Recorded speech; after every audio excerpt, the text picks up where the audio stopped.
Namaskar, I am Pradipta and this is my channel Pradipta's Musings. Today I am going to read out an excerpt from the book The Mother as I Saw Her, Reminiscences of Holy Mother Sri Sarada Devi, authored by Swami Saradeshananda, who was a direct disciple of the Holy Mother and a great monk of the Ramakrishna order.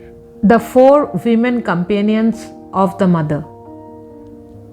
The revered Golapma had taken refuge at the Master's feet when sorrow had overwhelmed her on the loss of her only daughter. She has been mentioned in the Gospel of Sri Ramakrishna as the bereaved Brahmani.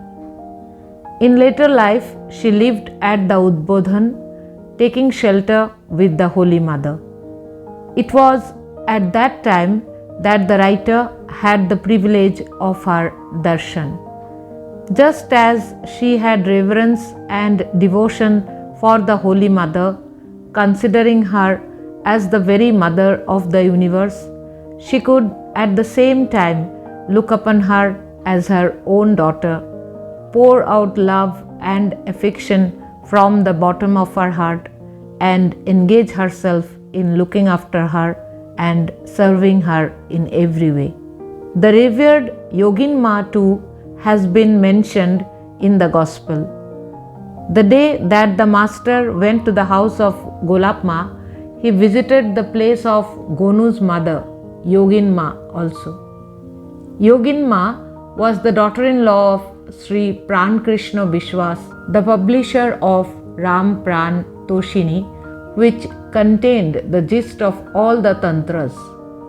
Though once rich, the family was now impoverished, and Yogin Ma was living amidst great hardship. Now she lost her only daughter and became disconsolate with sorrow. It was at this critical juncture that the Holy Mother came into her life. She had practiced high tantric sadhanas, and as a consequence of it, as it were, the Universal Mother as Sarada Devi blessed her in the dual capacity of the mother and the daughter. In her company, Yogin Ma forgot all her sorrow. Sometime after the Holy Mother had passed away, when a sadhu close to her met her at the Udbodhan house and expressed his sorrow at her broken down health, Yogin Ma turned her eyes at the portrait of the Holy Mother and with tears in her eyes said with great emotion, "What am I to do, my child? It is she who has made it so by departing from here." And quietly she went on looking at the portrait of the Mother kept on her bed.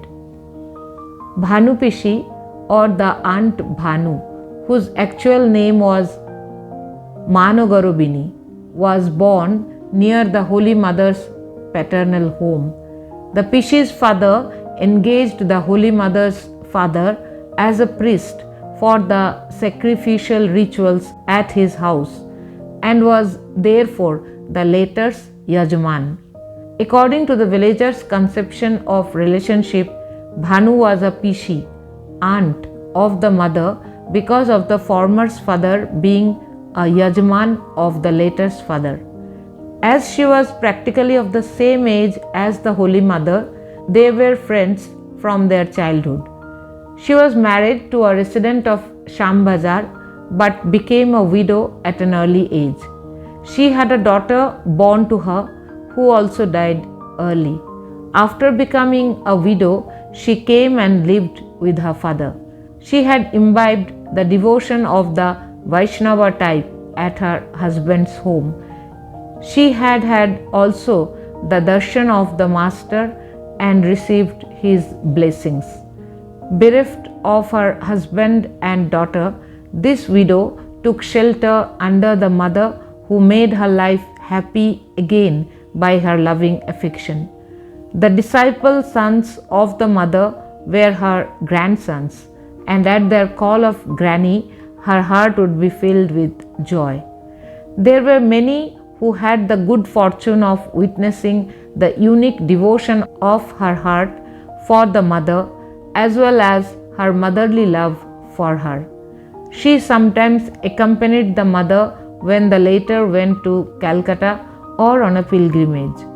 Once, when the mother was sick at the Jagadamba Ashrama at Kualpara and news was brought to her about this at Joyrambati, we were astonished to see how the old lady was actually pining for a look at the mother and asking anybody and everybody for news about the mother's health. The whole day she was simply going in and coming out of the house and standing by the side of the road, entreating people with tear-filled eyes. Please take me once to the mother. Let me cast my eyes on her even once. Her name, Manogarobini, was first abbreviated into Mani and then into Bhani. The devotees converted it into Bhanu and she became Bhanupishi. We have heard that the mother of Kedar of Kualpara was blessed by the darshan of the master in the first stage of her life. Her husband, staying at the mother's house at Joyrambati, used to teach at the village school there. The mother used to call him Dada, elder brother. He too was known to the master in his lifetime. It was towards the middle of her life that Kedar's mother came to know about the glories of the Holy Mother and took entire refuge with her. And when her only daughter left her body, she assuaged the great grief of her heart by clinging on to the mother. She had unshakable devotion and reverence for the mother whom she knew as the very mother of the universe. But what charmed us most was that, along with it, she maintained such a wonderful motherly love and affection for the mother, whom she would, under the influence of that attitude, consider as her baby daughter. The mother was once going to Calcutta. From the Kualpara ashrama, she was just getting into a horse-drawn carriage to go to Vishnupur. With her, there was a retinue of monks, other people, and all the requisites for food and refreshments.